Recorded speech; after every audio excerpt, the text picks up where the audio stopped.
आपको कहता हूं और बहन से कह रहा हूं, अगर ये लड़ जाती वाराणसी में, अगर ये लड़ गई होती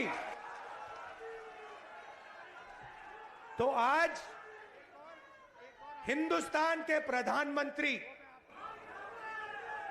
2-3 लाख वोटों से वाराणसी का चुनाव हार जाते।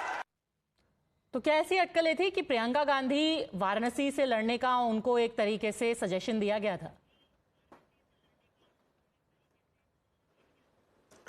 देखिए पदमजा, पॉलिटिक्स में इस तरह की बातों का कोई मतलब नहीं हुआ करता है। ये सब इररिलेवेंट बातें हैं।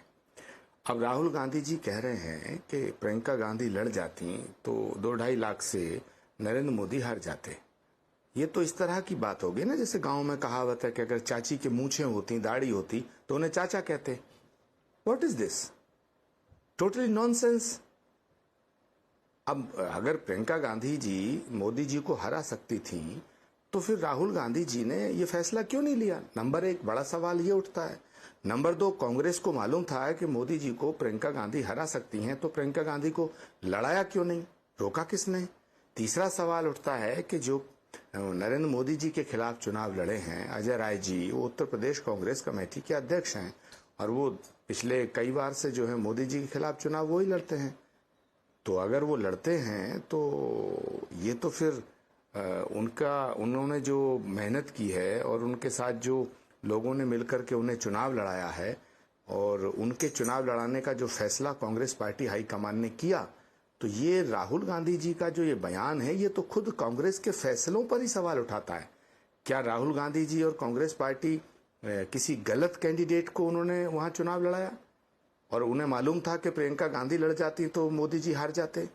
तो मुझे लगता है ये बातें सिर्फ चर्चा का विषय जरूर बनती हैं। इसमें कोई पॉलिटिकल आधार मुझे नहीं लगता कि कोई दूरदर्शिता है। और एक बात और मैं आपसे कहना चाहता हूं कि किसी के खिलाफ किसी को चुनाव लड़ा देने से, और वो एक अलग विषय है कि योगी जी के खिलाफ चंद्रशेखर रावण चुनाव लड़ने गए थे गोरखपुर में, तो क्या हुआ? बुरी तरह हारे थे, जमानत भी नहीं बची थी। ऐसे ही राहुल गांधी जी के खिलाफ एक बार डॉक्टर कुमार विश्वास लड़े थे 2014 में। ऐसे ही बहुत बहुत बड़े नेताओं के खिलाफ चुनाव लड़ा जाता है। मैं खुद भारत के गृह मंत्री राजनाथ सिंह थे, उनके खिलाफ चुनाव लड़ने गया था लखनऊ में, मैं भी हारा। और कभी कभी ऐसा होता है कि बड़े लीडर हार भी जाते हैं, जैसे ममता बनर्जी खुद चुनाव हार गई थी लेकिन पूरी पार्टी उन्होंने जिताई।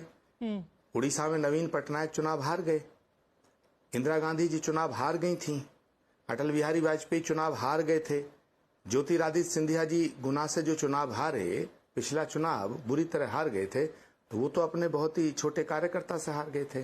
तो सवाल यह है कि एक सीट से चुनाव लड़के जीतना या हारना ये एक अलग पहलू है, अलग विषय है राजनीति में। लेकिन एक लीडरशिप को बिल्डअप करना, लीडरशिप को आगे लाना और एक व्यक्ति की लीडरशिप को पूरे देश में मानना, ये एक अलग विषय है। नरेंद्र मोदी जी का काशी में वोट कम हुआ, लेकिन नरेंद्र मोदी जी की वजह से पूरे देश के अंदर ये जो 240 सीटें आई हैं, ये किसके नाम पे आई हैं? ये तो नरेंद्र मोदी जी के नाम पे आई है कि जो व्यक्ति जिसके चेहरे पे पूरे देश में देश की जनता वोट दे रही है। उड़ीसा की सरकार किसके नाम पे बनी? आंध्र प्रदेश में चंद्रबाबू नायडू जी ने खुद कहा अपनी स्पीच में कि नरेंद्र मोदी जी की वजह से हम मिलकर के जीते। बिहार का रिजल्ट क्या आया? तो सवाल इस बात का है कि राहुल गांधी जी को ये सोचना चाहिए कि कांग्रेस की जो दुर्दशा हो रही है ये क्यों हो रही है? ये इन्हीं बातों के कारण हो रही है। इनफैक्ट 2014 में कांग्रेस की सीटें कितनी थी, 2019 में कितनी थी, 2024 में। अब सवाल इस बात का है, नरेंद्र मोदी जी ने एक बात कही थी एनडीए की बैठक को एड्रेस करते हुए कि बीजेपी को इतनी सीटें मिली हैं जितनी सीटें 2014, 2019, 2024 में तीनों चुनावों में मिलकर के कांग्रेस को नहीं मिली।